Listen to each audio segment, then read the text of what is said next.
Alors bonsoir à toutes et à tous, je suis ravi de vous retrouver pour une 292e rencontre Vlil et ce soir, la non-fiction est de retour. On avait déjà reçu Thibaut Reis pour son ouvrage dans la même collection, la collection chez 10-18 en partenariat avec Society, la collection des True Crime. Et ce soir, on a la chance de recevoir donc Jean-Marie Potier qui lance un nouvel opus dans un nouvel état. Vous le savez, chaque livre dans cette collection arbore un nouvel État des États-Unis. Là, pour cette fois-ci, ce sera le Mississippi. Et évidemment, il y a quand même beaucoup de choses à dire sur cet État. Et Jean-Marie, bienvenue. Je suis ravi de te recevoir ce soir. Alors, tu es journaliste indépendant après avoir travaillé dans différents magazines tels que Society ou Retro News notamment. Et après 5 livres sur la musique, comment en es-tu arrivé justement à changer de genre finalement, à t'orienter vers un livre de non-fiction? Et on parlera ensuite de l'affaire Emmett Till, évidemment. Bonsoir Anthony, déjà merci et bonsoir à toutes bien sûr. Alors merci beaucoup de me recevoir pour commencer. Alors pour arriver à écrire ce livre, en fait j'y suis arrivé au travers de Society que tu as mentionné, donc, qui est donc le co-éditeur du livre avec les éditions 10-18 et qui m'avait appris il y a 2 ans qu'ils s'apprêtaient à lancer une collection de livres sur les grandes affaires criminelles américaines et qui m'avait demandé, puisque je collaborais déjà depuis un certain temps avec le magazine, si ça m'intéressait éventuellement d'y participer. Voilà. Et donc, ça s'est un peu enclenché comme ça, la réflexion autour du projet. Moi, j'ai commencé assez vite à être associé à la collection parce que je réalisais les podcasts de sortie de chaque livre, donc avec les différents auteurs. Et j'ai fini par proposer quelques pistes de sujets possibles pour un livre. Voilà, sachant que moi, je m'intéresse les faits divers, c'est pas forcément un sujet que j'ai beaucoup traité durant ma carrière journalistique. Par contre, je m'intéresse de près à tout ce qui est histoire américaine, parce que ça, pour le coup, j'ai beaucoup écrit dessus pour différentes publications. Alors, l'affaire Emmett Till, je sais que dans cette collection-là, ce sont les auteurs qui choisissent en principe, je crois que vous choisissez l'État et l'affaire en question. Pour le coup, c'est une affaire extrêmement connue aux États-Unis et dans le Mississippi, peut-être un peu moins en France, on en parlera peut-être tout à l'heure, mais ce choix-là, il n'est pas anodin. C'est une affaire qui est peut-être plus connue que les autres livres précédents de la collection. Mais en même temps, elle a une importance capitale parce qu'elle a eu de rebondissements assez monumentaux dans tous les sens du terme, que ce soit sur la procédure ou sur le plan médiatique. Mais ce choix-là, pourquoi ce choix d'émettre-t-il? Alors, moi, en fait, je suis arrivé à cette affaire, pas finalement par l'affaire en elle-même, mais par l'État, comme ce que tu as mentionné, le Mississippi, puisque donc l'idée de la collection, c'est de changer à chaque fois d'État et aussi changer de type d'affaires ou de thématique que reflète l'affaire. Et donc, on avait fait dans la collection la Californie, New York, l'Ohio, la Caroline du Sud. On n'avait pas encore fait le Sud profond. Donc, voilà, cette région où il y a la Louisiane, l'Arkansas, le Mississippi, l'Alabama, tout ça. Et en allant sur ce terrain-là, je me suis dit, là, il y a une thématique qu'on ne peut pas éviter, c'est les affaires liées au mouvement des droits civiques, au mouvement pour l'égalité raciale. Je connaissais vaguement l'affaire Emmett Till parce que elle avait été traitée par des grands artistes américains que j'apprécie, comme Toni Morrison, Bob Dylan, James Baldwin, par exemple. Donc, je savais vaguement qu'il y avait cette affaire qui était une affaire de meurtre raciste, pardon, d'un adolescent dans le Mississippi. Et j'en savais pas beaucoup plus là-dessus. Et alors, c'est vrai que quand j'ai proposé l'affaire, une interrogation qu'on a eu un peu au départ, c'est de se dire, est-ce que finalement, c'est pas trop connu? Est-ce que c'est pas trop purement historique, en fait? Et ce dont on s'est rendu compte assez vite, c'est que, au contraire, c'était pas purement historique parce que, comme tu l'as dit, il y a eu des rebondissements pendant de nombreuses décennies, et y compris des rebondissements très très récents dans les années 2000, 2010, 2020. Et donc c'était une affaire qui était finalement toujours d'actualité. Et on s'est aussi rendu compte en discutant de ça que c'est une affaire qui est devenue très connue aux États-Unis. Elle a été à un moment donné quelque peu oubliée et elle a ressurgi, mais qui en France en tout cas est beaucoup moins connue que d'autres affaires. Je pense par exemple une autre affaire par exemple à laquelle on aurait pu consacrer un livre, c'est le meurtre en 1964 de 3 militants des droits civiques dans le centre du Mississippi, qui ont été enlevés et tués par des suprémacistes blancs, et qui est une affaire qui pour le coup a été plus vite connue en France, puisque c'est l'affaire qui a inspiré un film célèbre qui s'appelle Mississippi Burning de Alan Parker. Voilà. Donc ça, par exemple, c'était pour le coup une affaire un peu plus connue en France que l'affaire Emmett Till. Voilà. Donc c'est aussi pour ça que je me suis intéressé à l'affaire Emmett Till. C'est en France, quand j'en parlais autour de moi, je voyais bien que pas grand monde ne savait en détail de quoi était question.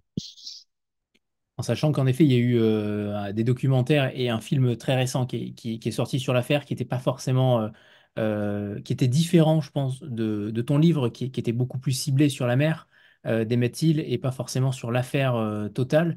J'imagine que tu l'as vu, bien entendu. Qu'est-ce que tu en as pensé? Est-ce que tu vois des convergences avec ton ouvrage? Euh, alors, ce que j'en ai pensé, j'ai des réserves sur le film. Parce que je trouve pas du tout que c'est un mauvais film. Je trouve que c'est un film intéressant. Euh, mais je trouve un peu plat finalement dans son traitement. Enfin, je trouve il aurait pu être encore plus fort qu'il ne l'est déjà. Après, ce qui est intéressant, c'est que, bah, comme tu dis, c'est un film qui est très centré sur la figure de la mère, euh, qui est effectivement aussi largement présente dans mon livre parce que c'est elle qui a transformé, entre guillemets, un crime qui aurait pu rester dans l'ombre en une véritable affaire, comment dire, affaire médiatique d'abord et puis affaire ensuite judiciaire. Donc ça, pour le coup, c'est quelque chose qui est en commun avec mon livre. Voilà. Après, le film, pour moi, s'inscrit aussi dans quelque chose qui est une volonté vraiment de commémoration, quoi. Une volonté de mettre en avant une figure qui a été jusque-là trop ignorée. Il y a un côté vraiment même geste un peu militant dans le film. Voilà, qu'il y a forcément moins dans mon livre parce que j'ai pas le même rapport à cette affaire. Ce qui paraît fou, tout à l'heure, on a parlé de la, entre guillemets, de la simplicité des faits. C'est une affaire extrêmement connue aux États-Unis, mais finalement, les faits sont extrêmement simples, contrairement à d'autres affaires criminelles, et notamment dans la collection 10-18, mais pas que. Là, pour le coup, les faits sont simples. On sait approximativement tout ce qui s'est passé. On sait qu'il n'y a que deux individus qui sont capables, qui étaient capables à cette époque-là de faire ce crime-là. Comment on explique que cette affaire-là ait connu autant de rebondissements judiciaires depuis 70 ans? Je vais très légèrement nuancer ton propos parce que, enfin, à la fois c'est une affaire qui est simple au sens où on a identifié les Très vite. coupables centraux, on va dire. Très vite, effectivement. On a identifié très vite les coupables centraux, ça, y a pas de doute là-dessus. Il y a quand même, et le livre, j'ai essayé de montrer ça sans avoir d'ailleurs une conviction établie à 100% de mon côté, mais il y a des grosses zones d'ombre quand même sur au final combien de personnes ont participé au meurtre, qui a accompli tel geste, quel est le degré d'implication de certaines personnes. Mais effectivement, par contre, comme tu le dis, assez vite en 1955, il y a un scénario assez clair sur les principaux responsables. Bah, pour expliquer qu'il y ait eu comment dire, que l'affaire ait eu une vie aussi longue, bah, il y a un facteur qui est assez simple, c'est qu'en fait, c'est une affaire qui est restée impunie. Voilà. Alors, je vais pas rentrer dans les détails trop du livre pour ceux qui n'ont pas encore lu, mais voilà, c'est-à-dire que il n'y a jamais eu, enfin, personne n'a été judiciairement puni pour ce qui s'est passé dans l'affaire Emmett Till. Il n'y a pas eu de peine de prison ou d'autres peines infligées. C'est-à-dire qu'officiellement, alors, si on se prononce du strict point de vue de la justice américaine, des cours de justice, officiellement, il n'y a pas de coupable dans l'affaire Emmett Till en 2024. Après, les États-Unis, au sens gouvernemental, ont reconnu d'autres choses sur l'affaire. Mais voilà, si on s'en tient compte à ce qui est écrit dans les annales judiciaires, il n'y a pas de coupable. Donc c'est ce qui explique tout simplement bah, que l'affaire soit ressurgie périodiquement. C'est-à-dire qu'il y a des gens qui se sont battus justement pour qu'on identifie les coupables, en tout cas ceux qui étaient encore en vie, et qu'on essaie de les punir. Alors, pour ceux qui n'ont pas encore lu le livre, est-ce que tu pourrais justement raconter cette histoire de ce garçon de 14 ans qui est venu de Chicago pour les vacances et qui finalement, très rapidement, se retrouve dans une spirale infernale de 3 jours et de tortures incessantes. On parlera peut-être de ce qui est le plus choquant aussi dans ce livre-là, c'est peut-être l'impact des photos, l'impact de ce corps mutilé. Dont on ne sait pas si il est noir ou blanc, et c'est ça qui est assez terrible. Les témoignages que tu donnes dans ce livre-là sont saisissants. On hurle presque à la lecture de tes mots, de ce que tu racontes sur ce corps-là, sur ce corps mutilé. Est-ce que tu pourrais revenir sur cette histoire-là pour ceux qui ne l'ont pas encore lu? Oui, alors Pour ce qui est des photos, bah d'ailleurs, c'est l'extrait que j'avais choisi. Je sais pas si quand est-ce que tu veux qu'on fasse la lecture, mais effectivement, Juste l'extrait que j'avais après. choisi, c'était justement la description du corps. Donc, je sais pas si tu veux qu'on le fasse maintenant ou C'est un peu parfait. C'est parfait. tout de suite. Alors, je vais prendre mon texte.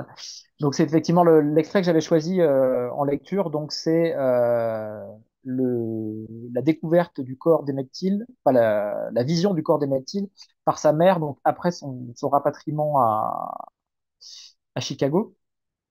Donc, avant de le lire, je vais quand même juste, comme tu me l'as demandé, résumer rapidement les faits. Donc, Emmett Till, en 1955, à 14 ans, il est parti en vacances pour 2 semaines chez ses cousins dans le nord du Mississippi, donc une région très rurale, très pauvre, et où en 1955, la ségrégation règne de manière absolue. C'est-à-dire que les enfants noirs ne vont pas à l'école avec des enfants blancs. Un noir n'est pas supposé avoir une relation amoureuse avec une blanche.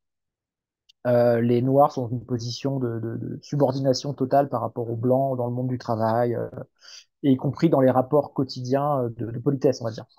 Et donc Emmett Till est en vacances dans sa famille et un soir de cet été-là, il va avec ses cousins dans un petit village qui s'appelle Moni et ils vont dans une épicerie pour acheter une friandise qui est tenue par un couple de blancs. Ce jour-là, une épicière blanche qui est seule chez elle. Et à un moment donné, l'épicière blanche sort de chez elle et alors on n'a pas le scénario sûr à 100% de ce qui s'est exactement passé ou dit, mais ce dont au moins on est sûr, c'est que Emmett Till a sifflé la jeune femme, hein. Un sifflement d'admiration, un sifflement à caractère sexuel. Voilà. Donc ça, en tout cas, on en est sûr. Et donc, voilà, la petite foule qui était assemblée là, des cousins d'Emmett Till, se disperse parce qu'ils savent qu'il s'est passé quelque chose de grave. Et 3 jours après, donc Emmett Till va être enlevé en pleine nuit, vraiment à 2 heures du matin dans la famille où il loge, par au moins 2 hommes blancs. Peut-être d'autres personnes étaient là, mais en tout cas, ils sont au moins deux. Et on va retrouver son corps 3 jours après, donc dans une rivière de la région, donc horriblement torturé et décomposé. Voilà. Et donc, et le corps va être assez vite rapatrié à Chicago à la demande de la mère d'Emmett Till, qui veut que son fils soit enterré là-bas et pas dans le Mississippi. Voilà. Et donc, l'extrait que j'avais choisi, que je vais lire, c'est la vision du corps d'Emmett Till par sa mère, donc à la société de pompes funèbres de Chicago où le corps arrive. Les yeux fixés sur l'intérieur du cercueil, la mère autopsie son fils unique. Plus tard, elle racontera s'être souvenue du premier regard porté sur lui 14 ans plus tôt, à quel point il lui avait paru défiguré par les douleurs de la naissance, désormais dérisoires. Centimètre après centimètre et organe après organe, elle tente de reconstituer ce corps qu'elle connaît par cœur. Ses chevilles, minces, ses genoux, ronds. Les parties génitales n'ont pas été mutilées. Les tueurs n'ont pas satisfait à cette étape du rituel du lynchage. Le nez est en charpie, comme passé au hachoir. Les yeux pire qu'éteints. Le gauche est crevé, le droit pend de son orbite par le nerf optique. La partie supérieure de l'oreille droite manque et la tempe présente un orifice d'1 centimètre de diamètre. Dans sa douleur, la mère a l'impression de voir le jour filtrer au travers du crâne défoncé. C'est du coton que les croque-morts ont glissé pour remplacer la matière cérébrale. Au terme de son examen, une seule question lui vient, absurde, douloureuse et compatissante à la fois. Avait-il vraiment besoin de lui tirer dessus? Donc voilà, donc ça c'est la découverte effectivement du corps de son fils par sa mère, donc qui s'appelle Mamie.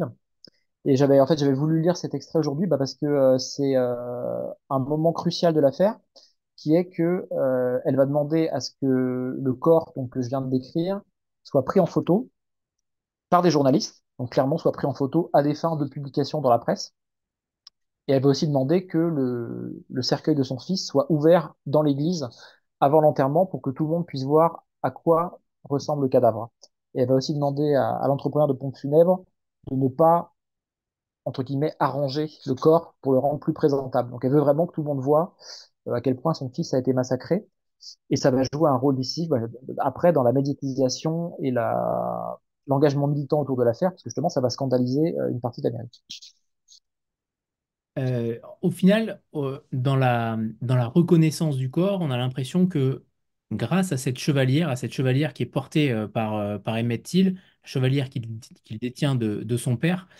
Est-ce que tu penses que sans cette chevalière-là, clairement, il n'y aurait jamais eu d'affaire au même titre que sa mère qui a soulevé toutes les montagnes pour pouvoir faire admettre ce crime-là? Est-ce que ces deux éléments sont clés dans la reconnaissance de ce crime?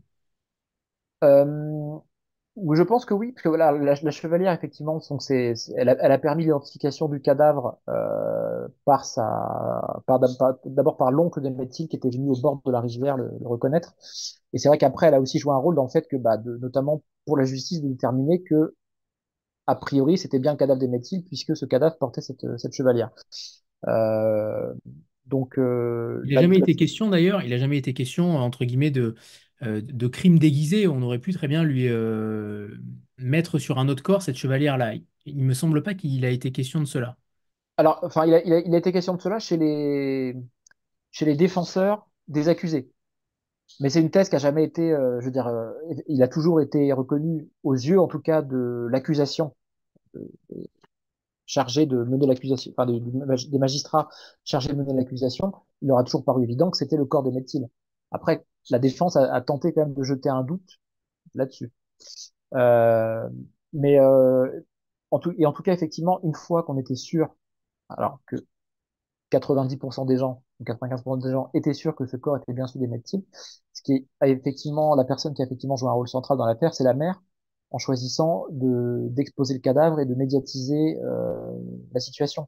Parce qu'on peut très bien imaginer un scénario alternatif où le corps d'Emmett Till aurait été enterré dans le Mississippi, ce qui était prévu au départ, discrètement, voilà, avec quelques membres de la famille et c'est tout et où en gros la mère se serait renfermée dans son chagrin en sachant très bien que son fils avait été victime d'un crime raciste, mais sans le médiatiser.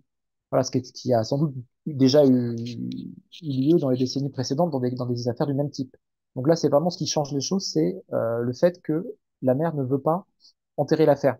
Et elle n'est pas non plus totalement la première à faire ça, parce que quelques mois avant, il y a eu un meurtre d'un, comment dire, d'un religieux dans le Mississippi, engagé pour le mouvement des droits civiques, qui avait été assassiné à bord de sa voiture. Et sa veuve avait décidé la même chose. Elle avait dit, bah, je veux que le cadavre de mon mari soit exposé, cercueil ouvert, pour qu'on voit très bien qu'il a été criblé de balles. Voilà, donc il y a quand même aussi un côté à ce moment-là, les Afro-Américains ne veulent plus se laisser tuer en silence. Mégane, c'est à toi. Merci et bonsoir à tous. J'avais une question par rapport à comment est-ce que vous avez pu recouper toutes les informations et est-ce que vous avez dû les revérifier et les remettre dans l'ordre? Pour ce qui est de recouper les informations, c'est la procédure classique, c'est-à-dire que on se documente au maximum, on essaie au maximum de croiser différentes sources. On vérifie auprès des personnes concernées ce qui est vrai ou ce qui n'est, enfin, ou quand on a un doute entre différentes versions, on essaie de déterminer en interrogeant les personnes concernées laquelle paraît la plus probable, parce qu'il y a forcément toujours quand même une place pour l'interprétation. Dans cette affaire-là, après, il y a quand même beaucoup de sources disponibles. Il y a quand même eu beaucoup d'enquêtes au fil des décennies. Alors, il y a eu l'enquête initiale, qui a été très mal faite par ailleurs, mais il y a eu une enquête initiale. Et ensuite, il y a eu différentes contre-enquêtes, soit par des enquêteurs amateurs, des documentaristes, par le FBI. Voilà, donc qui dessinent quand même, on va dire, un scénario assez crédible. Après, il y a toujours des zones d'ombre, et bon, ces zones d'ombre-là, d'ailleurs, je les mentionne dans le livre. Voilà, il y a toujours des choses qu'on ne sait pas tout à fait. Mais voilà, donc en fait, c'est essentiellement ça le travail de recoupement. Et je précise que le livre est extrêmement documenté, la bibliographie est monumentale. Et vous écrivez d'ailleurs dans les sources que vous êtes allé justement dans le Mississippi, à Chicago et en Floride. Est-ce que vous pouvez nous expliquer aussi les témoignages que vous avez recueillis, la manière dont vous avez été aussi peut-être accueillis? Est-ce qu'il y a eu une méfiance par rapport au fait que vous enquêtiez là-dessus? Est-ce qu'au contraire, l'affaire étant déjà assez ancienne et qu'elle a déjà eu beaucoup le temps d'exister, finalement, tout le monde vous a répondu de manière extrêmement simple? Comment vous avez vécu cette expérience-là? Oui, alors sur le reportage en lui-même, bah, de toute façon, en fait, c'est une règle de la collection, c'est que la collection, justement, chaque auteur se voit donner les moyens d'aller sur place, enquêter, rencontrer des gens, recueillir des témoignages, voir les lieux aussi. Dans l'affaire en question, c'est assez important parce qu'il y a plein de lieux, même sans que ces lieux soient peuplés, forcément, il y a plein de lieux très intéressants à explorer. Donc effectivement, moi, j'ai pu aller à la fois à Chicago où il y a évidemment une partie des personnes concernées par l'affaire, dans le Mississippi, où il y a les lieux essentiels de l'affaire, et un peu en Floride, parce qu'il y a, assez curieusement, il y a un fonds d'archives de plusieurs acteurs de l'affaire ont déposé leurs archives dans une université à Tallahassee, dans l'ouest de la Floride. Voilà, donc il y a tout un centre d'archives là-bas. Donc j'ai pu explorer un peu ces différents lieux. Globalement, moi j'étais très très bien accueilli. Alors j'ai sans doute eu une poignée de refus, mais je suis même pas sûr que c'était des gens qui refusaient parce que ils se méprenaient sur mes intentions, parce qu'ils avaient un doute. Je pense que c'est juste des gens qui n'avaient pas forcément très envie de parler de l'affaire ou qui n'ont pas forcément envie de parler de manière générale aux médias ou à des journalistes. Donc j'ai globalement été très bien accueilli, d'autant que je pense qu'il y a quand même une dimension de curiosité dans le fait d'être français. Voilà, quand quelqu'un vient chez vous, qu'il a fait 10 000 kilomètres pour venir, bon, vous êtes quand même assez ouvert, un peu plus ouvert, je pense, à lui parler déjà. Euh, voilà, donc moi j'ai rencontré beaucoup de personnes, alors quelques personnes qui ont vécu l'affaire à l'époque, assez peu par définition, parce que bah, 1955, les personnes qui ont vécu l'affaire, même celles qui étaient assez jeunes, elles ont quand même 80-85 ans. Donc j'ai quand même pu notamment rencontrer quelques membres de la famille des médecins. J'ai aussi rencontré des descendants de gens impliqués dans l'affaire, les descendants des avocats de l'accusation, par exemple. Et j'ai aussi beaucoup discuté avec des gens qui aujourd'hui sont impliqués dans la commémoration de l'affaire ou l'entretien de la mémoire des médecines. Voilà. Globalement, effectivement, moi j'ai eu des échanges parfois très longs avec ces personnes-là, euh, des gens qui ont été très généreux de leur temps et de leurs documents. Après, moi, ce que j'ai trouvé intéressant dans ma visite sur place, c'est bah, de me rendre compte finalement que, en gros, je pense que toutes les personnes que j'ai rencontrées étaient convaincues qu'il y avait eu un meurtre raciste, que ce meurtre raciste avait toute une série de responsables qui n'avaient jamais été punis, et qu'il y avait en gros bah, une mémoire judiciaire de cette affaire à entretenir. Là-dessus, tout le monde était d'accord. Mais ce qui était intéressant et dont je ne doutais pas forcément avant de partir, c'est que ces gens-là avaient beau être tous d'accord entre eux là-dessus, c'est pas pour ça qu'ils étaient d'accord sur le reste, c'est-à-dire sur les moyens à faire pour mener ce combat, sur le fait quel bilan on pouvait tirer de la lutte qui avait eu lieu autour de cette affaire. Est-ce qu'il y a eu des avancées, est-ce qu'il y a eu des échecs? Voilà, les gens n'étaient pas d'accord là-dessus entre eux et c'était en fait très intéressant parce que ça reflétait bien d'ailleurs différents débats qu'on peut avoir sur la justice, la mémoire de droit civique aux États-Unis aujourd'hui. Donc ça m'a beaucoup intéressé. Valérie. Oui, bonsoir. En fait, j'avais une question qui est dans la continuité de celle de Megan. Vous faites référence au film de Kurosawa Rashomon, dans lequel on va avoir des témoignages contradictoires pour une même affaire. Et donc, je voulais savoir comment vous êtes arrivé à démêler le fil de tous ces témoignages et de toutes ces archives, et comment vous êtes arrivé à travailler concrètement. Est-ce que vous aviez un grand tableau, une grande frise chronologique? Voilà, c'est plus sur les détails pratiques pour arriver à démêler ce fil et essayer de clarifier un peu des infos contradictoires, en fait. Alors non, je n'ai pas de grand tableau avec plein de post-it et de fils. J'ai une organisation des plus classiques avec plein de fichiers sur mon ordinateur triés par source essentiellement et puis aussi parfois par thématique. Mais voilà, essentiellement, telle source écrite ou d'interview m'a dit ça, telle source écrite ou d'interview m'a dit ça. Et puis après, on essaye de rassembler un peu justement de croiser toutes ces sources-là pour bah, essayer de faire émerger une vérité. Mais par rapport à votre question justement sur le fait que comment est-ce on essaie de démêler tout ça? Moi, je vais prendre deux exemples pour montrer justement la difficulté, les défis que ça peut représenter. Le premier, c'est qu'en fait, il y a souvent des légendes urbaines qui circulent sur ce genre d'histoire ou des choses que tout le monde croit vraies. Et en fait, après coup, en grattant un peu, bah, on se rend compte que c'est plus compliqué que ça. Et un bon exemple, par exemple, c'est qu'il y a une phrase qu'on cite souvent dans l'affaire Emmett Till, c'est que Rosa Parks aurait déclaré un jour Rosa Parks, parce que donc, le meurtre d'Emmett Till a lieu en août 55, et en décembre 55, Rosa Parks va lancer, à quelques centaines de kilomètres de là, un mouvement de boycott des bus à Montgomery, puisque une partie des bus sont interdits à la population noire. Et évidemment, un mouvement qui va être soutenu par Martin Luther King et qui va être un détonateur énorme du mouvement des droits civiques.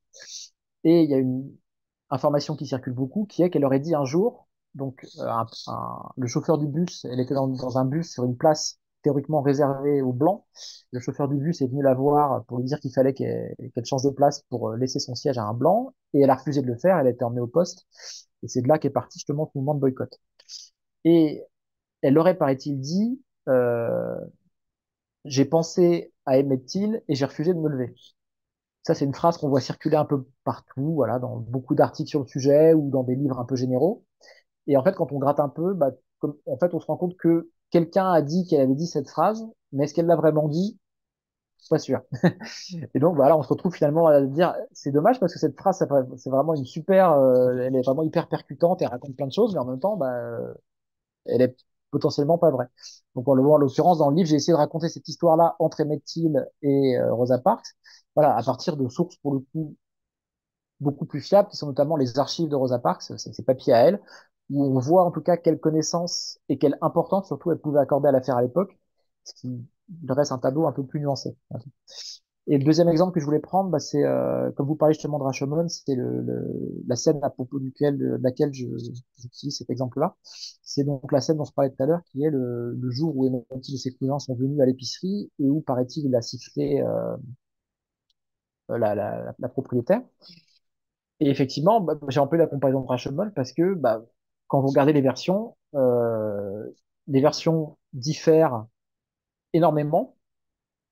Euh, les versions ont parfois évolué dans le temps pour un même témoin ou pour un même acteur de la scène. Euh, et donc, au final, bah, quand vous écrivez là-dessus, ce que vous pouvez en faire déjà, c'est vous pouvez essayer, en comparant toutes ces versions, de voir déjà quel est l'élément commun pour dire, bah, en tout cas, tous ces récits convergent sur ce point, donc celui-là est vrai. En l'occurrence, c'est le fait qu'il a effectivement sifflé cette femme. Ça, tous les récits convergent là-dessus. Et vous pouvez aussi, en comparant ces différentes versions, essayer de retenir la solution la plus probable. C'est-à-dire que par exemple, bah, toujours pour parler de ce sifflement, il y a en gros 90% des gens qui étaient là qui disent il a sifflé cette femme parce qu'elle sortait et que c'était en gros un sifflement admiratif pour la draguer. Et il y a une personne qui dit il a sifflé parce que en même temps il y avait des gens qui jouaient aux dames devant le magasin et il y avait un joueur qui venait de commettre une grosse erreur. Bon. Alors on peut avoir raison seul contre tous, mais quand vous avez 90% des gens qui ont une version, 10% une autre, étant donné le paysage de la scène, vous pouvez essayer d'en tirer la conclusion la plus probable. Voilà. Mais c'est pas facile. C'est intéressant parce que vous avez dit paraît-il. Il a paraît-il sifflé. Oui, enfin non, non, il a vraiment sifflé, ça c'est sûr. Qu'il ait sifflé, aucun doute. Après, sur l'interprétation du sifflement, il y a une version qui est relayée par, comme je dis, en fait, voilà, il y a une version qui est relayée par 90% des gens qui étaient présents et qui par ailleurs sont des gens qui sont de la famille des Metil, donc qui n'auraient pas intérêt a priori euh, comment dire, à essayer de nuire à sa mémoire. Mais en l'occurrence, c'est parce il y avait aussi une autre version alternative qui était celle de la mère qui avait dit que son fils était affligé d'un bégaiement et qu'elle lui avait appris à siffler pour un peu lutter contre ce bégaiement quand il sentait que ça venait. Voilà. Et donc, sa mère jusqu'à sa mort, a affirmé que c'était ça, en fait, l'explication du sifflement, alors que les membres de sa famille qui étaient sur place, même aujourd'hui, ils vont vous dire non, en fait, c'était pas son bégaiement, il a effectivement sifflé de manière totalement volontaire. Je ne sais pas si Clémentine voulait intervenir, je l'ai vu lever la main, mais retiré.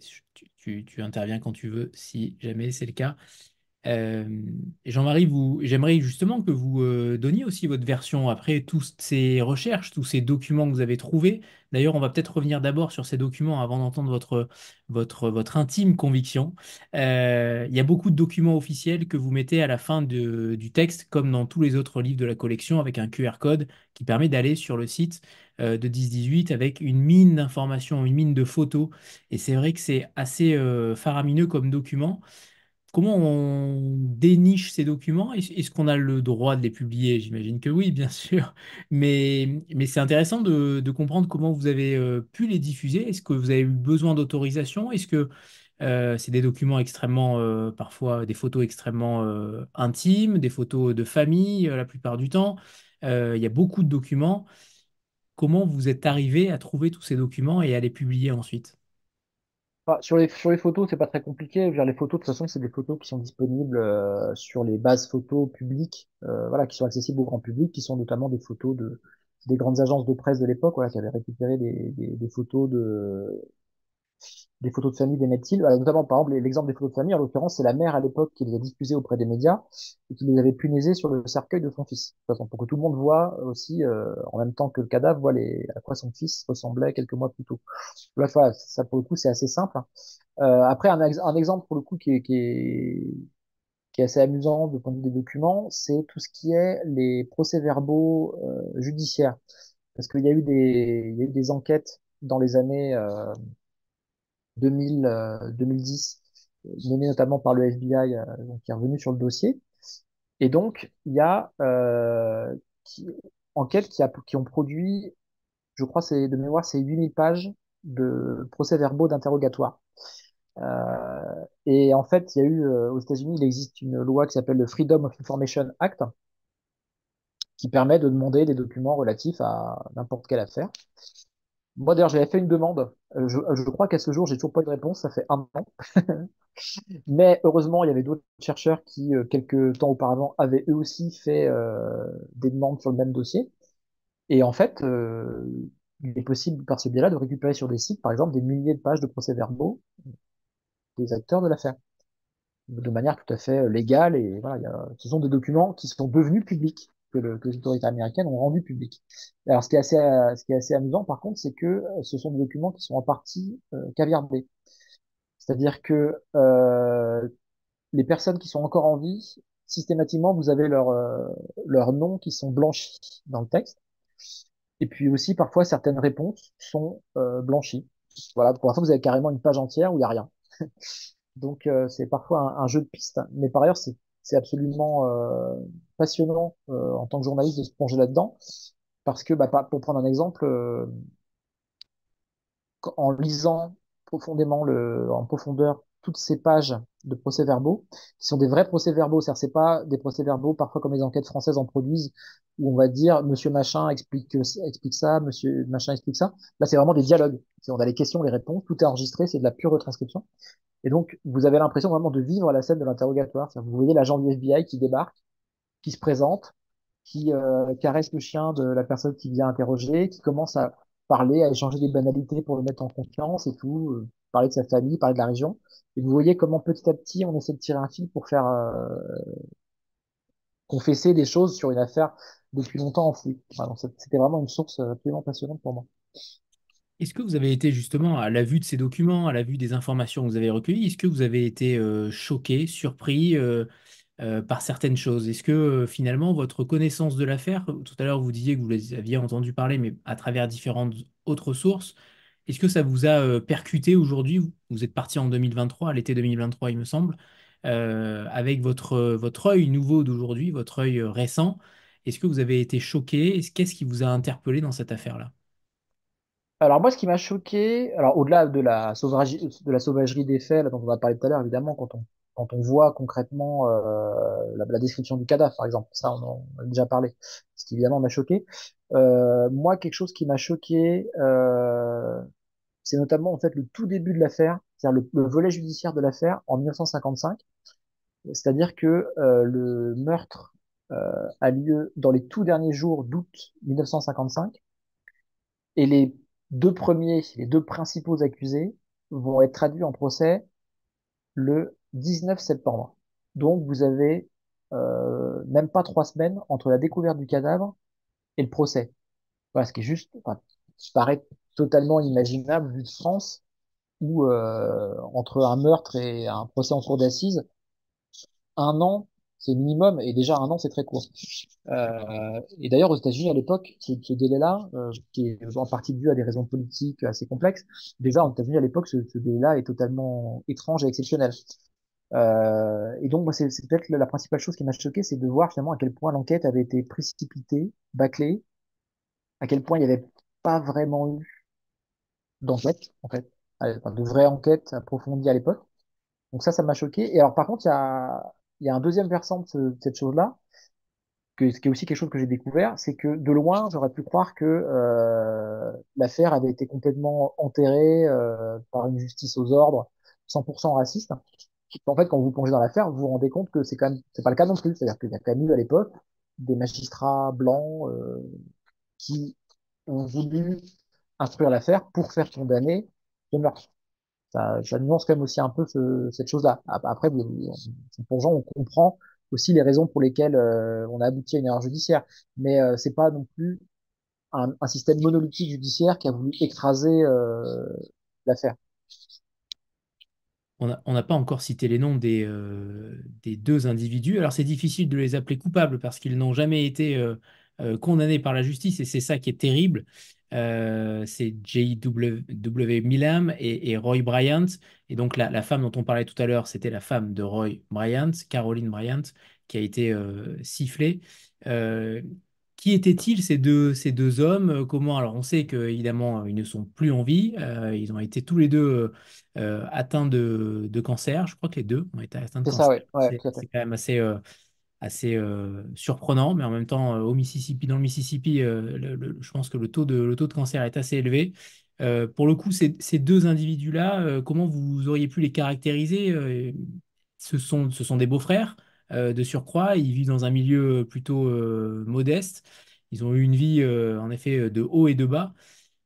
Comment sont-ils arrivés justement à être sur la piste d'Emmett Till, sur la route d'Emmett Till? Ouais, bah il y avait un mot très péjoratif qui circulait à leur propos dans le Mississippi à l'époque, qui était qu'on les appelait des Peckerwoods, parce qu'il y a un mot d'argot qui, je pense, doit vouloir dire plus ou moins des ploucs, ouais, des rustres, quelque chose comme ça. C'est-à-dire que voilà, en gros, ils étaient plutôt en bas de l'échelle sociale de l'époque, dans un état où il y a, qui est un état pauvre, mais où il y avait quand même aussi à l'époque une classe supérieure blanche très riche, notamment des planteurs de coton, des grands propriétaires de plantations de coton. Donc eux, vraiment, ils étaient en bas de l'échelle sociale. Euh, comment dire? Et d'ailleurs, ce qui est intéressant, c'est que bah, ça a joué en fait sur la perception de l'affaire dans un premier temps. C'est-à-dire dans un premier temps, justement, beaucoup de gens dans le Mississippi étaient tout à fait prêts à les laisser condamner parce qu'ils donnaient une mauvaise image du Mississippi. Voilà, c'était des ploucs sauvages qui avaient commis un meurtre affreux et il fallait les laisser condamner justement pour laver l'image du Mississippi. Alors après, ça a très vite changé parce que à l'inverse, quand le Mississippi a considéré que les critiques qu'on lui portait étaient trop vives, ils se sont à ce moment-là rangés derrière ces hommes-là. Voilà, mais au départ, c'est vraiment des gens qui sont socialement très mal considérés dans leur région.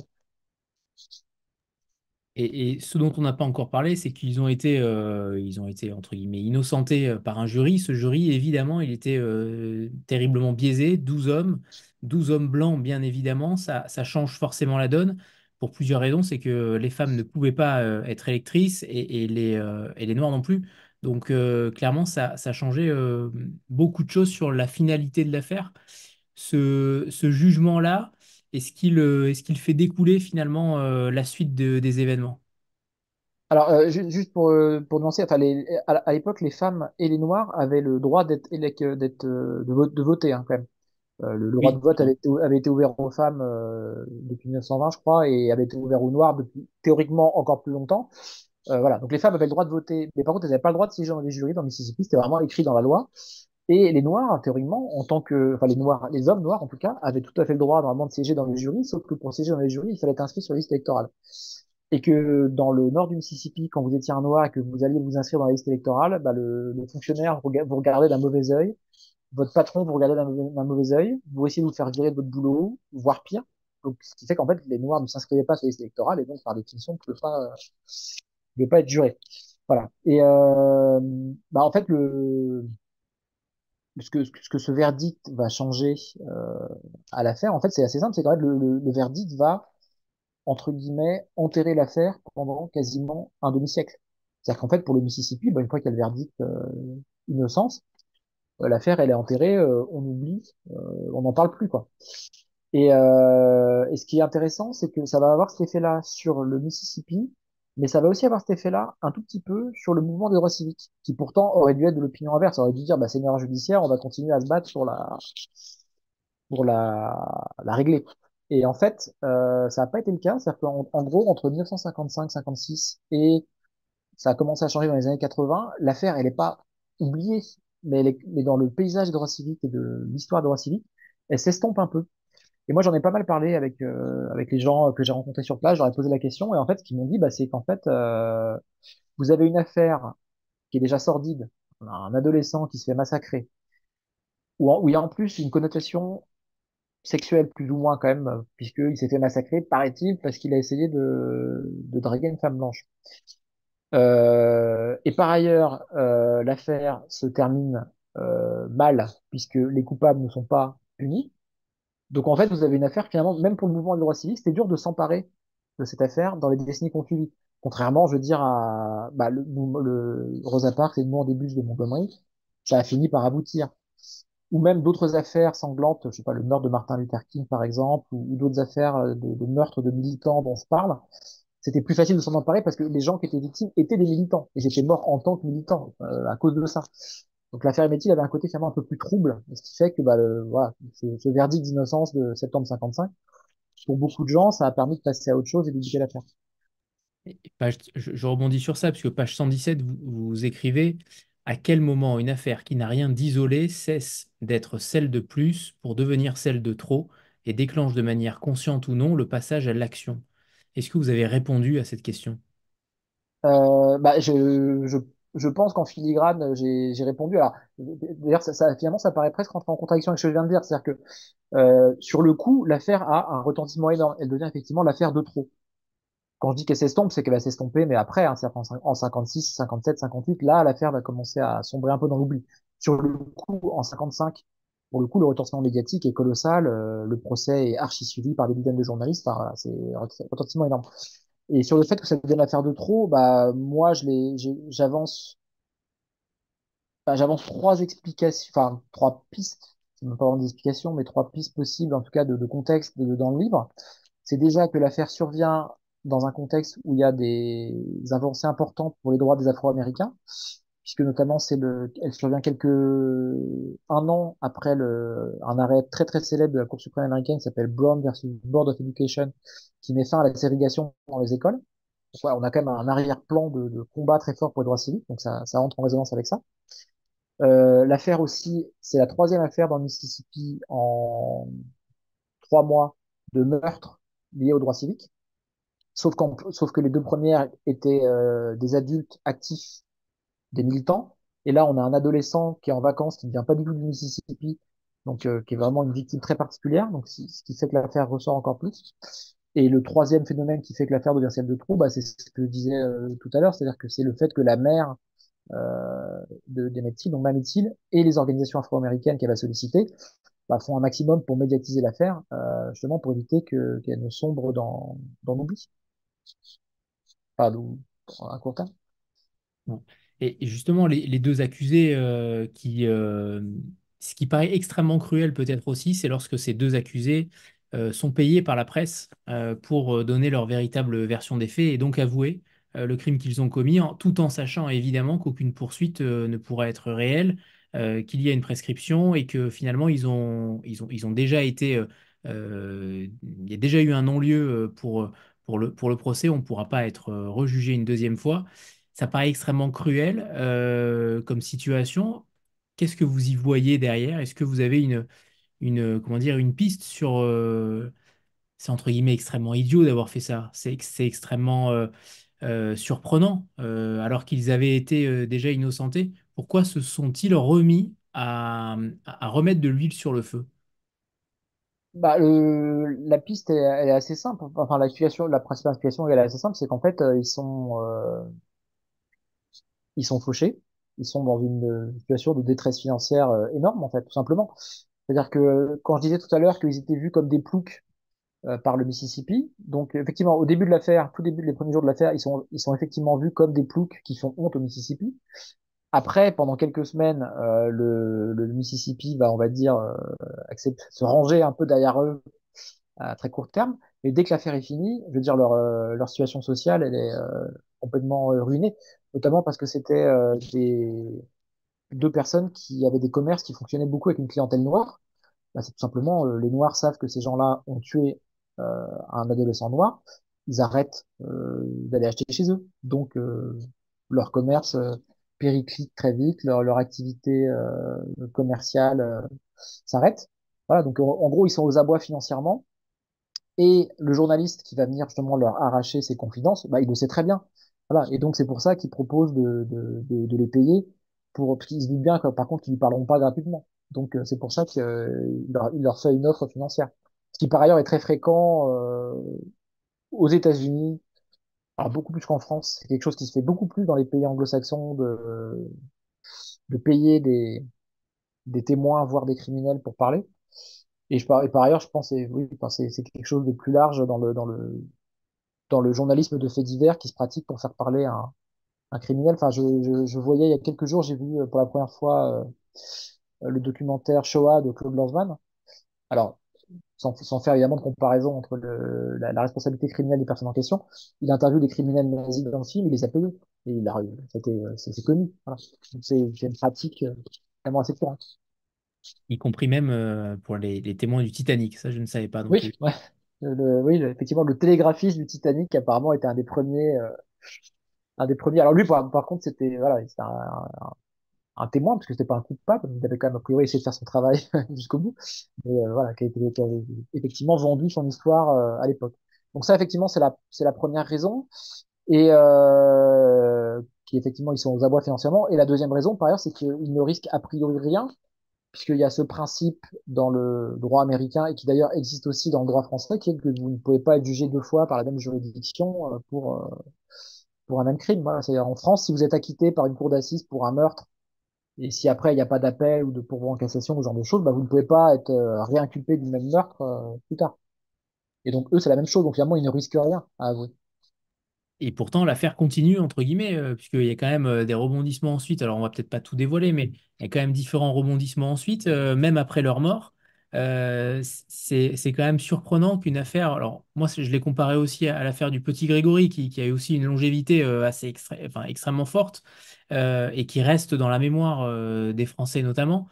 C'est une affaire qui finalement dépasse un petit peu les frontières, qui commence aujourd'hui seulement. On a l'impression que ça fait peut-être une dizaine d'années qu'en Europe, on s'occupe, on regarde un petit peu ce qui se passe dans le passé. Comment vous expliquez que la France et que les pays européens peut-être se réveillent peut-être un petit peu tard par rapport à ce genre de sujet? Donc par rapport à l'affaire Emmett Till ou par rapport au meurtre du Oui. passé en général? Ouais, notamment Emmett Till, oui, plutôt Emmett Till. Bah en fait, je pense que à mon avis, c'est quand même lié au fait que les États-Unis eux-mêmes euh, se sont réveillés assez tard. Et donc après, voilà, l'effet de décalage fait que la France ou l'Europe va encore se réveiller quelques années plus tard. Mais en gros, je le disais tout à l'heure, c'est que à partir de 56-57, c'est-à-dire qu'en gros, à partir de la publication des aveux dans la presse payée des accusés, l'affaire est beaucoup moins évoquée et elle va recommencer à être évoquée dans les années 80, à partir en gros du milieu des années 80. C'est-à-dire aussi à une époque où le paysage des relations raciales aux États-Unis a un peu changé. Alors, pas totalement changé, mais un peu changé. C'est-à-dire c'est une époque où bah, les jurys de cour d'assises pour les procès sont des jurys où il y a des noirs et des blancs, où l'intégration des écoles a quand même eu lieu. Enfin, il y a plein de choses qui se sont produites entre-temps. Et donc, les États-Unis finalement commencent à se retourner sur l'héritage un peu du mouvement de droit civique pour en tirer un bilan à partir des années 80. Et commencent aussi à se retourner justement vers ces affaires. Donc ça se passe à la fois dans les médias, ça se passe aussi dans la justice, avec donc des dossiers qui vont être ouverts, dont l'affaire Emmett. Mais finalement, c'est assez tardif. C'est-à-dire que voilà, les premiers gros dossiers de droit civique ouverts aux États-Unis, c'est à toute fin des années 80, début années 90. Pour l'affaire Emmett, ça va être encore un peu plus tard, milieu des années 2000. Et parce que ça va être encore un peu plus tard, parce qu'il y a eu notamment des documentaires ou des contre-enquêtes qui ont commencé à être faites à partir de 2000, 2001, 2002, 2003. Voilà. Et donc après, bah, le temps finalement que cette nouvelle histoire s'impose aux États-Unis, Elle va mettre encore après un peu de temps à arriver en France. Et je pense aussi, par contre, il y a quelque chose évidemment qui va aider à l'intérêt qu'il peut y avoir en France pour ce genre d'affaires ou de sujet. C'est un intérêt plus général pour la question noire aux États-Unis, au sens très large, quoi. Où on a eu en 2008 l'élection d'un président noir, Barack Obama, qui à l'époque, quand même, faut se remettre dans le contexte de l'époque, était quand même vu comme un événement totalement extraordinaire, l'élection d'un président noir, suivi 8 ans après de l'élection de son exact inverse, qui est Donald Trump, et avec entre-temps l'explosion à partir de 2013-2014 du mouvement Black Lives Matter, et ensuite le retour à partir de 2020 et la mort de George Floyd à Minneapolis, un peu une deuxième vague de Black Lives Matter. Voilà, il y a quand même tout un questionnement, et qu'on voit en France aussi, pour des sujets plus spécifiquement français, autour des questions de la couleur de peau, des inégalités raciales, du racisme en général. Voilà, il y a quand même un intérêt beaucoup plus poussé pour cette question-là aujourd'hui. Et même le dernier président, Joe Biden, l'année dernière, a aussi rendu un hommage en créant un monument national en l'honneur d'Emmett Till et de sa mère. Ça veut dire que ça continue. J'étais surpris de voir que, il y avait eu autant d'événements les 5, 6 dernières années pour cette affaire-là. On en avait très peu entendu parler finalement. Pour le coup, est-ce que ça va continuer? Qui porte aujourd'hui la mémoire d'Emmett Till? Est-ce que ça continue aux États-Unis de faire parler et est-ce qu'il y a un véritable mouvement derrière aussi cette mort? Alors, je pense qu'il faut distinguer deux types, on va dire, d'engagement. Il y a le premier engagement qui est l'engagement judiciaire, c'est-à-dire la production d'une vérité judiciaire sur l'affaire, voire de poursuite de suspects. Là, je vois pas trop comment l'affaire peut encore euh, avancer, parce que à ma connaissance, Parce que tout le monde est mort. voilà, à ma Il n'y a pas rien connaissance, d'autre. il y a plus de suspects encore en vie. Voilà, donc après, à ma connaissance, il n'y a plus de gens à poursuivre. En tout cas, parmi les gens, parce que donc, comme tu le disais au départ, on part de deux suspects en 1955. Dans les années 2000, quand on ouvre le dossier, on est sur 12, 13, 14 personnes potentiellement impliquées, avec des implications par ailleurs variables, hein, mais voilà. Mais en tout cas, à ma connaissance, tout le monde est mort. Donc, du strict point de vue de la vérité judiciaire, sans doute pas, à moins que un jour quelqu'un parle. Alors peut-être qu'un jour un descendant, un enfant d'un de ses suspects dira que son père ou sa mère lui a donné un récit plus précis de cette nuit-là, avec vraiment une liste précise de qui était là, qui n'était pas là, qui a fait quoi, qui a porté les coups, qui a porté peut-être le coup mortel, parce il y a un coup mortel qui a une balle de revolver. Voilà, peut-être qu'on aura effectivement des éléments, mais qui seront en tout cas de seconde main. Voilà. Donc, je vois pas trop comment ce récit-là de l'affaire pourrait encore beaucoup progresser. Et il y a le deuxième récit de l'affaire qui est ce que tu mentionnais quand tu disais que Joe Biden a décrété la création d'un monument national, donc qui est en gros de classer certains lieux comme monuments nationaux, c'est-à-dire que ces lieux-là relèvent notamment de la protection du gouvernement fédéral, pour tout ce qui est sécurité, par exemple. Donc ça, c'était décidé en juillet 2023. Et là-dessus, il y a encore un mouvement, effectivement, aux États-Unis. Pour prendre un exemple, il y a un lieu, enfin, il y a deux lieux assez emblématiques de l'affaire. Le premier lieu qui est l'épicerie où a eu lieu le fameux incident, qui aujourd'hui est un lieu totalement abandonné, recouvert de végétation, voilà, y a rien, mais qui par ailleurs est un lieu qui a un propriétaire privé, quoi, qui est une propriété privée. Et donc, bah, certains défenseurs de la mémoire des médecines aimeraient beaucoup récupérer le lieu pour en faire quelque chose. Alors, on ne sait pas quoi. D'ailleurs, peut-être finalement laisser en tout cas une partie des ruines pour montrer comment on a voulu effacer un peu l'affaire en laissant le lieu tomber en ruine, ou peut-être en reconvertir aussi une partie pour faire un musée de l'affaire. Et il y a un deuxième lieu qui est une grange sur une maison à quelques dizaines de kilomètres de là, qui est sans doute le lieu où on en est pour le coup sûr, a eu lieu une séance de torture cette nuit-là, voire peut-être même la mort des médecins en elle-même. Et pareil, ce lieu-là, qui est un lieu qui est possédé par une famille, tout ce qu'il y a de plus banal, tout ce qui est de plus normal, bah, il y a des négociations en ce moment pour essayer d'en faire quelque chose, un lieu de mémoire, peut-être pareil autour de l'affaire. Donc effectivement, sur ce sujet-là, il y a toujours des choses en cours.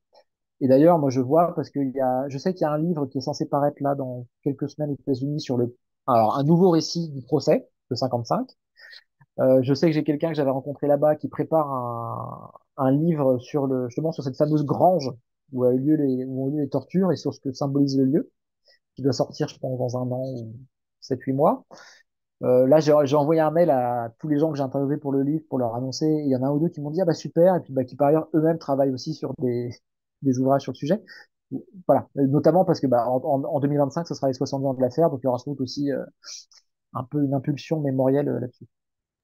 Est-ce que justement, tu disais que tu avais envoyé le livre peut-être à certaines personnes que tu as interviewées. Est-ce qu'ils ont eu la possibilité de le lire? Est-ce que, alors, je suis pas sûr qu'il ait été traduit, pas encore, j'imagine, mais est-ce que tu leur as envoyé aussi peut-être une ébauche de ce que tu allais écrire dans le livre ou au contraire, le livre fini, tu as pu leur envoyer et ils t'ont fait quelques petits retours peut-être? Comment ça s'est passé? Bah, en fait, j'ai envoyé le livre alors, pas à toutes mes sources, parce que j'en avais beaucoup, mais j'ai envoyé le livre, en tout cas, à une poignée de sources essentielles ou des gens à qui je tenais à l'envoyer, notamment par exemple, il y a 2 musées, par exemple, consacrés à l'affaire dans le Mississippi, donc j'en ai envoyé à chacun un exemplaire. Les membres de la famille Thiel, qui étaient revenus pour moi sur un épisode douloureux, j'aurais aussi envoyé le livre. Après, le problème, c'est que, comme tu dis, le livre, il est en français. Et aux États-Unis, il n'y a pas non plus tant que ça de gens qui maîtrisent bien le français. Donc, je suis pas sûr d'avoir forcément un retour sur le fond de l'ouvrage. Et pour répondre à ta question sur l'ébauche, genre, j'ai pas envoyé d'ébauche de ce que j'écrivais. Par contre, oui, évidemment, ça m'arrivait souvent de vérifier, voilà, de vérifier un point, d'avoir un doute sur quelque chose et d'interroger les sources que j'avais, bah, voilà, avoir leur ressenti là-dessus, voilà, enfin, pour montrer le genre de détails qu'on peut vérifier. Par exemple, j'avais cru comprendre que, alors, un détail glauque mais essentiel dans l'affaire, c'est que quand on a retrouvé le corps d'Emmett Till, il était lesté avec un ventilateur d'une machine qui sert à égrener le coton. Ouais, une énorme roue qui pèse des dizaines de kilos. Et bon, j'avais cru comprendre, par exemple, que on pensait qu'une partie des blessures, des fractures sur le corps d'Emmett Till étaient peut-être dues au fait que, ben, quand son corps a été jeté, le corps a été touché par cette roue qui le lestait.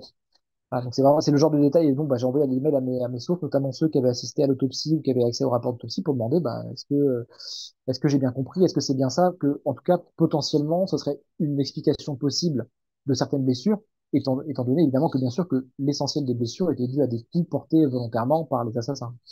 Voilà, donc c'est ce genre de choses, tout petit détail qu'on essaie un peu de vérifier de manière obsessive, notamment quand on arrive à la fin de l'écriture où on a un peu atteint de la hantise de l'erreur. Voilà. Et tu écris même que le corps n'aurait peut-être pas été retrouvé s'ils n'avaient pas s'ils avaient pardon lesté les pieds du corps d'Emmett Till. Pour le coup, tu dis que Oui, heureusement entre guillemets qu'ils ne l'avaient pas lesté parce que sinon on ne l'aurait jamais retrouvé. effectivement, les pieds étaient pas lestés, et puis le corps s'est pris aussi à un moment donné dans un tronc d'arbre mort, hein, donc voilà, qui fait que le corps est resté finalement sur place en fait et est remonté comme ça. Mais oui, effectivement, l'idée de départ des assassins, c'était que le corps ne soit jamais retrouvé. Et ce qui est d'ailleurs quelque chose qui résonne profondément dans la mémoire de droit civique aux États-Unis, notamment dans le Mississippi, où il y a cette idée que les rivières de la région regorgent, entre guillemets, de cadavres qui ont été jetés là, assassinés sommairement et jetés là et qui n'ont jamais été retrouvés. Alors on va faire une petite photo de groupe avant que tu nous lises un deuxième extrait du livre. Voilà, préparez-vous. 3, 2, 1. C'est bon, parfait. Jean-Marie, c'est à toi pour un deuxième extrait que tu nous as préparé. Oui, alors le deuxième extrait, j'avais choisi un extrait assez court, mais sur l'enquête, la contre-enquête des années 2000, sur la façon dont elle avait fonctionné. Voilà. Donc j'évoque le travail de l'agent principal qui s'est chargé qu'il y avait un agent quand même qui a mené l'essentiel de la contre-enquête, et voilà, donc j'évoque son travail. L'enquête l'emmène à Chicago, bien sûr, mais aussi à Seattle, dans le Michigan ou l'Ohio. Pour autant, si un certain nombre de témoins se sont expatriés au fil des décennies, beaucoup n'ont pas bougé. Un demi-siècle plus tard, Robert Hodges, l'adolescent qui a trouvé le corps d'Emmett Till, vit et pêche ainsi toujours au même endroit. Pour explorer plus efficacement le delta, l'enquêteur s'est adjoint un guide de terrain, Len Trice, un retraité du bureau qui a grandi à Sumner. Il ne dispose pas d'un pouvoir d'assignation. Personne n'est tenu de leur parler. Ils arrivent souvent sans être annoncés, afin de guetter la réaction de témoins parfois stupéfaits de ces visites inattendues. Ça alors, mec, je n'ai jamais parlé au FBI auparavant. C'est comme regarder la télé. Le ton est généralement décontracté. On est là pour faire remonter des souvenirs, pas pour arracher la vérité de force. Afin de mettre à l'aise leurs témoins, les agents leur demandent de décrire le Mississippi de leur jeunesse, d'en restituer la topographie, les routes, les voies ferrées, les magasins. Ils minimisent souvent à dessein l'importance de leur enquête. Le plus probable, leur assure Dale Killinger, est qu'elle ne débouche que sur un rapport, pas sur des poursuites, encore moins sur un procès. Je pense, en gros, que nous menons un travail d'historien pour celui qui a décidé de lancer tout cela.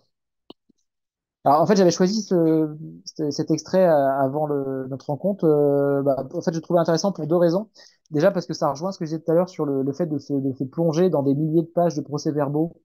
C'est-à-dire que là, en l'occurrence, ce que j'ai fait dans ce passage, c'est vraiment un pur travail de synthèse, en essayant de noter au fur et à mesure les petits éléments intéressants d'atmosphère un peu que je retrouvais en lisant ces dizaines d'interrogatoires. C'est-à-dire qu'à chaque fois, je voyais le même procédé. C'est-à-dire, je voyais bien que le que l'enquêteur arrivait, que la discussion était très détendue, qu'il parlait un peu de tout et rien. Si la personne rentrait de la pêche, il lui demandait si ça avait mordu, si la pêche avait été bonne. S'il y avait un chien, on caressait le chien, on demandait comment le chien s'appelait. Enfin, il y avait vraiment un côté très décontracté, pas du tout en mode enquête de police. Je te braque la lampe torche dans le visage pour te faire parler. Et l'autre chose intéressante, et là on en revient à l'aspect vérification, à la fin du passage, donc je cite une phrase de l'agent Dale Killinger, donc l'agent qui a mené la contre-enquête, et une phrase qu'il a dite à une personne qui l'interrogeait. Donc il lui dit, je pense que nous menons un travail d'historien pour celui qui a décidé de lancer tout cela. Et c'est-à-dire que quand on lit l'interrogatoire, on a l'impression que l'agent fait le boulot, mais qu'il n'y croit pas trop. Voilà, qu'en gros, il est là pour produire un rapport, mais qu'il se dit, il y aura un rapport, il y aura des articles dans les journaux, mais il y aura certainement pas de nouvelles poursuites, ni de procès plus tard. Et moi, j'avais pas du tout ce ressenti-là quand je l'ai interviewé. Et après, je lui ai reposé la question par mail. Je lui ai dit, mais on est d'accord que là, vous êtes, c'est un truc tactique en fait. Vous essayez de mettre la personne en confiance en disant, vous inquiétez pas, vous pouvez me dire ce que vous voulez, il y aura jamais de procès, il y aura jamais de deuxième procès ni d'une inculpation. Et il m'a confirmé ça. Il m'a dit, c'est purement de la tactique, parce que l'agent en question, pour le coup, lui, il aurait voulu, il pensait qu'il y avait matière à un nouveau procès, et il aurait voulu qu'il y en ait un. Voilà, c'est l'aspect intéressant, le contraste entre les sources écrites, procédurales, et le ressenti des gens quand on les interviewe. Oui. Mégane, c'est à toi. Comment vous vous y êtes pris? Est-ce que vous avez enquêté d'abord et écrit après, ou est-ce que vous avez fait les deux en même temps? Alors, pour l'essentiel, c'est la première solution, c'est-à-dire j'ai clairement attendu un bon moment avant de me mettre à écrire, d'être déjà très très engagé dans l'enquête. C'est-à-dire, je pense que j'ai dû commencer à écrire au bout de 5 mois, après 6 mois d'enquête, je pense quelque chose comme ça. Ce que je faisais, on va dire en cours d'enquête, parfois ça m'arrivait d'avoir une idée en me disant tiens ça pourrait être pas mal de commencer un chapitre comme ça ou de mettre telle formule ou telle description.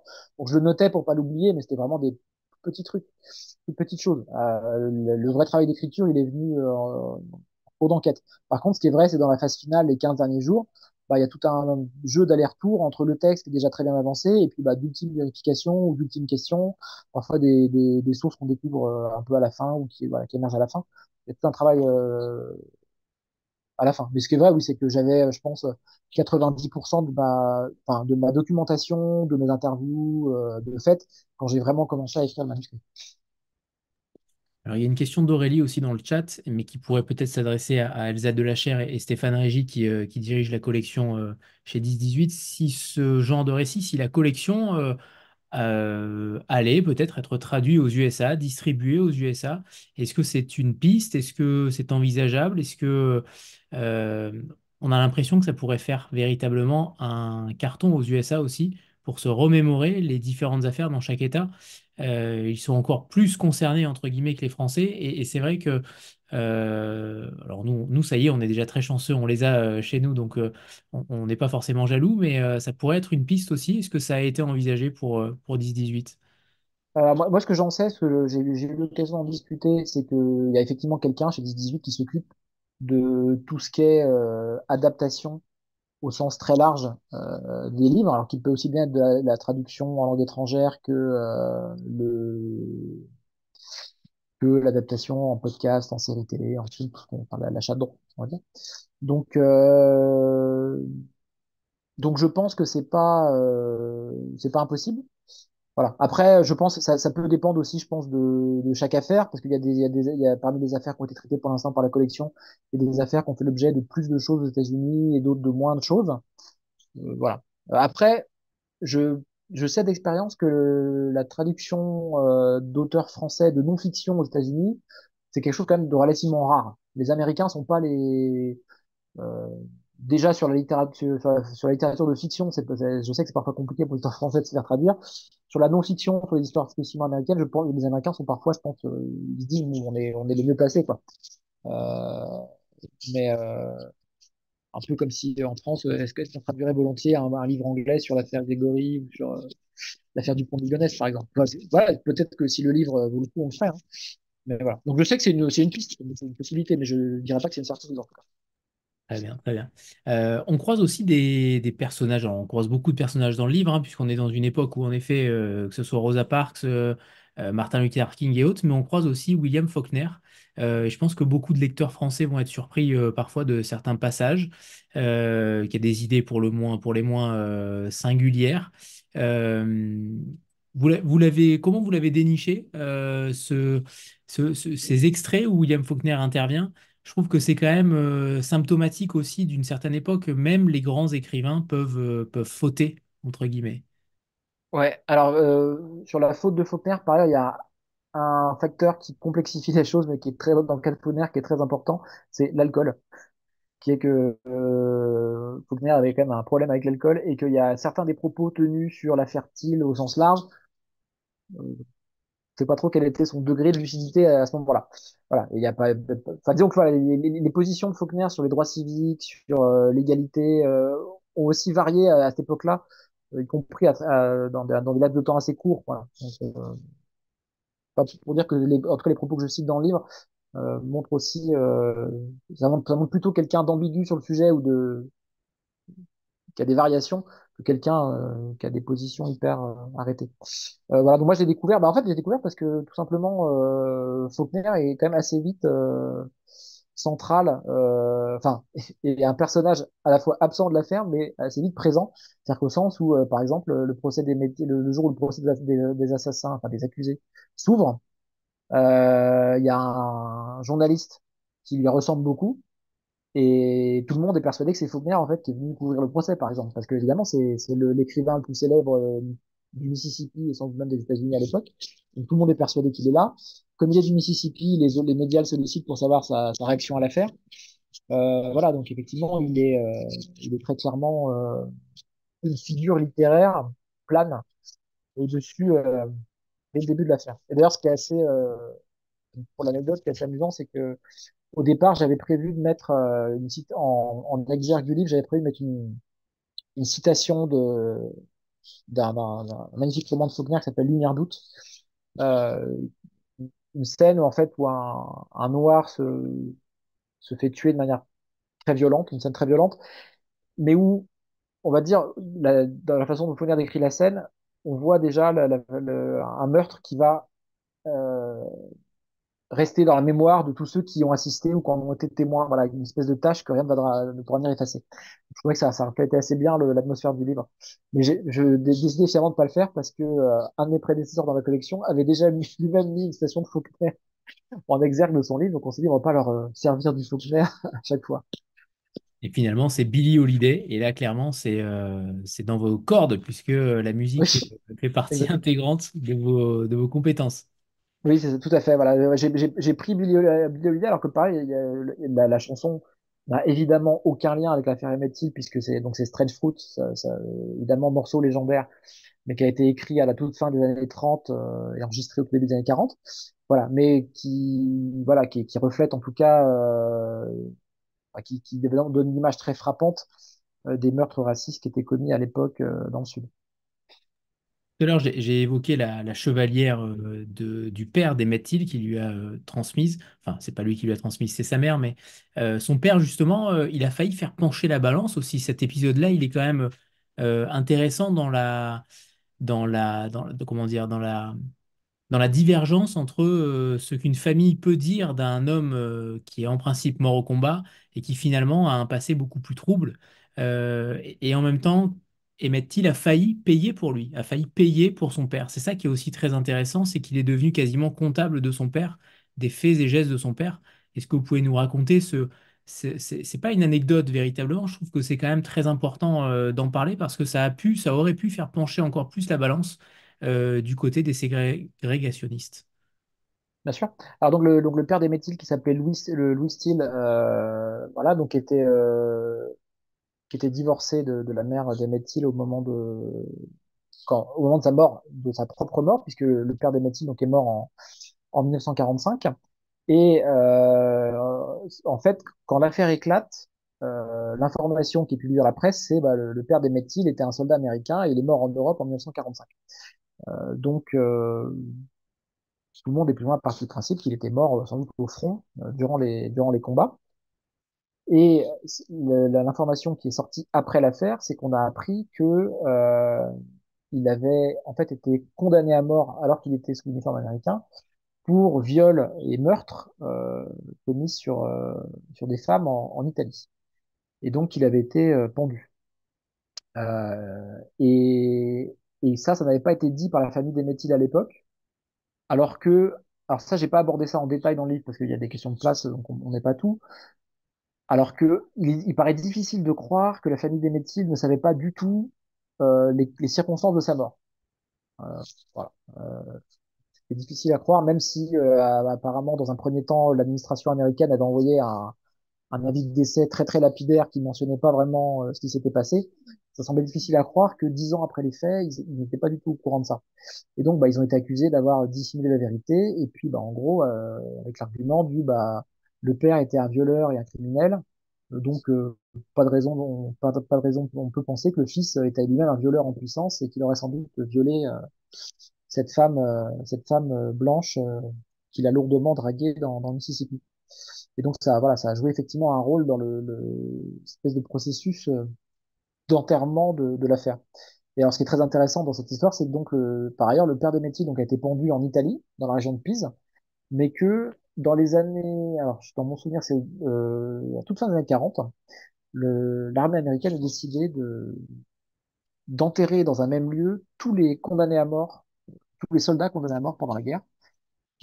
Et en fait, ce lieu est en France, donc en Picardie, à à 1 heure de route de Paris.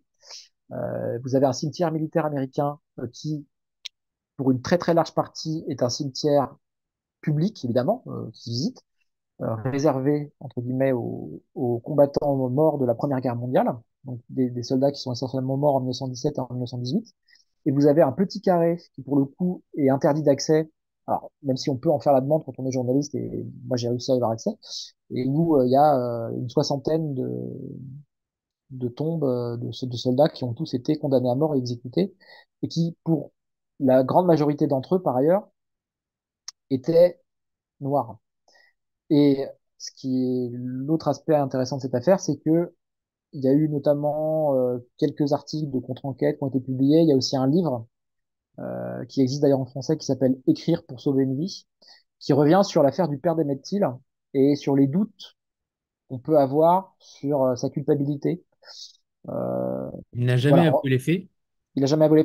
Le dossier est lourd. Il faut quand même dire une chose, c'est que faut dire, autant dans l'affaire Emmett Till, on est sûr que la justice s'est trompée en 1955. Il n'y a aucun doute sur le fait qu'il y ait bien un judiciaire.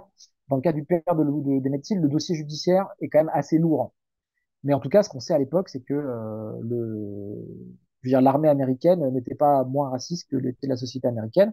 L'armée américaine était elle aussi, comment dire, fonctionnait elle aussi avec un système de ségrégation où on ne mélangeait pas les unités entre guillemets blanches et entre guillemets noires. Voilà, le dossier est lourd, mais il y a quand même des questions qui se posent sur la façon dont il a été instruit, voilà, la façon dont les témoins ont été interrogés. Il y a quand même des questions qui se posent, y compris d'ailleurs au sein encore aujourd'hui de la famille Thiel, où tout le monde n'est pas sûr à 100% de la culpabilité du père d'Emmett Till. Tout à l'heure, je vous ai posé la question de votre intime conviction, finalement, sur cette affaire-là.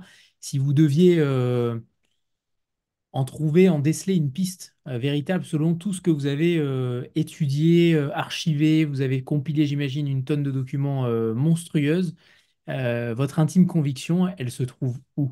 Elle se trouve où? Donc là, on parle bien de l'affaire Emmett-Till. Emmett Till. Oui, oui, Emmett pardon, Till, ouais. Emmett-Till, oui, bien sûr. Euh, ouais, c'est vrai que c'est compliqué euh, d'avoir une intime d'avoir une intime conviction. Enfin, moi, j'ai un scénario qui me paraît le plus crédible en tête, notamment qui est la question essentielle qui est posée par aujourd'hui dans l'affaire, c'est celui de l'implication de l'épouse de Roy Bryant, donc Caroline Bryant, qui est la femme que Emmett Till a sifflée dans l'épicerie. Et la question essentielle qui se pose, c'est celle de sa présence lors de la nuit du meurtre. Disons que, au vu moi, des témoignages que j'ai pu lire, des versions successives que elle a données aux autorités, j'ai clairement du mal à croire qu'elle n'a pas été présente de toute façon à un moment donné pour identifier euh, Emmett Till. Alors elle, par ailleurs, dans un premier temps, elle a dit qu'elle n'avait pas du tout été là. Dans un deuxième temps, elle a dit qu'on lui avait amené Emmett Till en pleine nuit et qu'elle avait dit que c'était pas lui, alors qu'elle savait que c'était lui, pour que justement son mari et son beau-frère libèrent le garçon. Voilà. Disons que, en tout cas, au vu des différents témoignages annexes qui ont été recueillis durant l'enquête, c'est dur de croire qu'elle n'a à aucun moment été impliquée dans l'identification. Peut-être que c'est déjà le cas, hein, mais c'est dur à croire. Après, par contre, je pense que elle était pas présente dans la suite des faits, c'est-à-dire l'aspect torture et meurtre. Il n'y a rien qui permet de l'associer au sens où de dire qu'elle était présente cette nuit-là à ce moment-là. Donc voilà. Mais c'est vrai que finalement, comme elle n'a jamais avoué avoir effectivement été présente et que les témoignages qui circulent sur l'enlèvement n'ont jamais dit clairement elle était là. Voilà. Il y avait un témoignage qui disait, j'ai entendu une voix, la voix me paraissait plus aiguë que celle d'un homme. Bon. Donc, sous-entendu, c'est une femme, donc c'est sans doute sa femme. Mais, voilà. Donc, c'est vrai que c'est difficile d'avoir une conviction à 100%. Très bien. Et j'avais une Et dernière pardon, question. non, pardon, et juste pour compléter ma réponse, ce qui est d'ailleurs en 2007, l'affaire est revenue devant un jury, ce qu'on appelle aux États-Unis un grand jury, c'est-à-dire qu'aux États-Unis, les décisions de mise en examen ne sont pas faites par des juges, elles sont faites par des grands jurys, donc on leur soumet le dossier, donc des jurés comme vous et moi, des citoyens, et c'est eux qui prononcent les inculpations. Et par exemple, là, vous avez un jury je crois que c'est 17 personnes, pour le coup, où il y avait plus de femmes que d'hommes, et où il y avait, je crois, pour moitié des noirs, pour moitié des blancs, et ils se sont refusés au final à prononcer une inculpation en disant c'est pas qu'on ne peut pas croire qu'elle n'ait pas fait quelque chose, c'est qu'en fait 50 ans après les témoignages sont trop contradictoires ou alors les témoins ont disparu, sont morts et bah on peut pas avoir de certitude. Doute profite à l'accusé. Oui, effectivement c'est le fameux principe, le doute profite à l'accusé. Ouais. J'avais une dernière question, Jean-Marie, par rapport à la suite. Est-ce que ça vous a donné envie de d'écrire sur l'Amérique? Ça, vous le faisiez déjà, mais sur de la non-fiction, est-ce que ça vous a donné envie d'aller peut-être plus loin sur différentes autres affaires? Est-ce que ça a creusé un sillon particulier sur ce domaine-là? Ou est-ce que c'était concrètement un one-shot dans cette collection-là? One shot non, enfin non, en tout cas enfin, si j'ai l'opportunité et l'envie de proposer autre chose dans la même collection, je le ferai certainement parce que voilà, effectivement, j'ai beaucoup apprécié l'expérience que j'avais déjà, mais de l'écriture au temps long sur une forme plus récit que j'avais pas fait jusque-là. Et puis, je trouve de raconter l'histoire ou la société américaine au travers d'affaires criminelles comme ça, moi, je trouve ça absolument passionnant. Et il y a beaucoup, beaucoup, beaucoup de choses à explorer. Voilà. Donc voilà, a priori, il est question que la collection continue. Et clairement, moi, si j'ai une idée qui m'intéresse, je proposerai certainement, je la proposerai certainement. Ouais. Est-ce que vous êtes sur un projet en cours actuellement ou pas du tout? Ah non, non, non, concrètement, là, tout de suite à court terme, je suis pas sur un projet, non, non. Mais par contre, effectivement, à plus moyen terme, je réfléchis, je me dis, bah, ou en tout cas, ou quand je vois passer vaguement une affaire ou un truc, je note dans un coin en me disant, bah, voilà, et peut-être qu'un jour je vais revenir, j'aurai noté 7 ou 8 pistes sur un bout de papier, puis bah, je vais regarder concrètement, est-ce qu'il y en a un ou deux qui valent le coup d'être proposés parce qu'il y a la matière, quoi. Mais là, non, à très court terme. Parfait, parfait. Merci infiniment, Jean-Marie.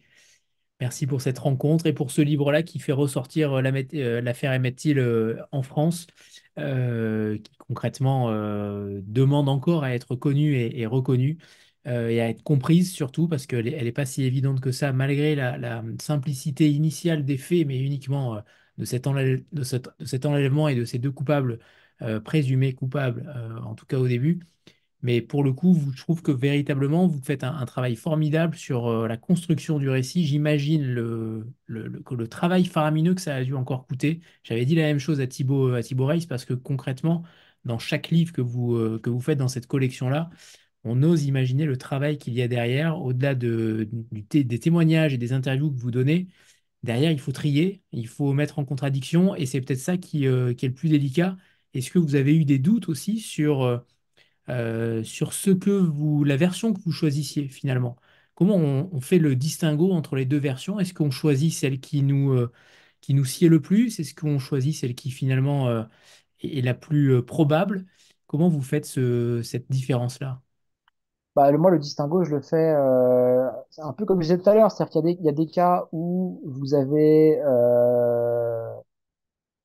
90% des gens, par exemple de témoins oculaires, qui vous donnent une version, et 10% des témoins oculaires qui vous en donnent une autre. Vous vous dites, bon, la version majoritaire, qui paraît crédible par ailleurs, est sans doute la bonne. Ou alors, voilà, vous avez des cas, bah, comme je disais tout à l'heure, la mère d'Emmett Till qui dit il a sifflé parce qu'il bégayait. Et ses cousins qui étaient présents sur place, ils disent non, non, il a bien sifflé parce que pour draguer la jeune femme qui était là.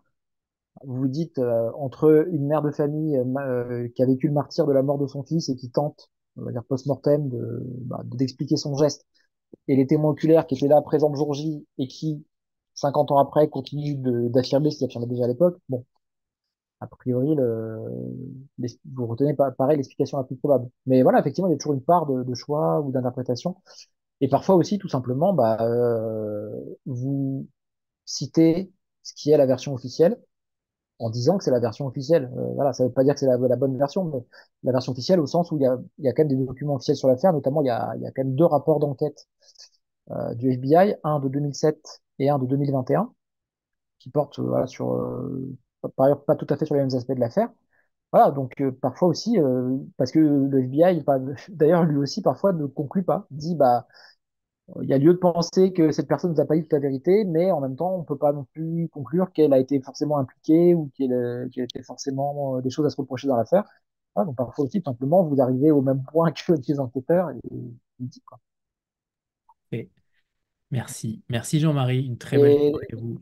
non, et j'ajouterais par ailleurs sur la construction, la narration, parce que comme tu parlais d'un très gros travail de l'auteur, bah, qui est aussi un très gros travail des éditeurs, en l'occurrence, donc Elsa de la Chaire de 10-18 et Stéphane Régis de Society, parce il y a un gros travail et qui est très enrichissant d'échanges, quoi. Une fois qu'on a envoyé la première version du manuscrit, il y a un gros travail justement pour restructurer certaines parties, réorganiser des choses, bouger des blocs, affiner, voilà.